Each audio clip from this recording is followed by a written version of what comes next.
சின்ன முருகைய சிங்கார முருகைய சின்ன சின்ன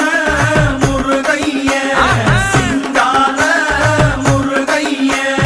கொஞ்சி கொஞ்சி தமிழ் பேசும் செந்தில் வடிவேலனவ கொஞ்சி கொஞ்சி தமிழ் பேசும் செந்தில் வடிவேலனவ சின்ன சின்ன முருகைய சிங்கார முருகைய கொஞ்சி கொஞ்சி தமிழ் பேசும் செந்தில் வடிவேலனவ சுப்பிரமணிய சாமி என்பார், கார்த்திகேயன் என்பார், சுவாமிநாதன் என்பார்,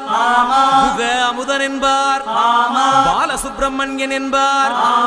கருணாகரன் என்பார், கதிர்காம கந்தன் என்பார், கதிர்வேல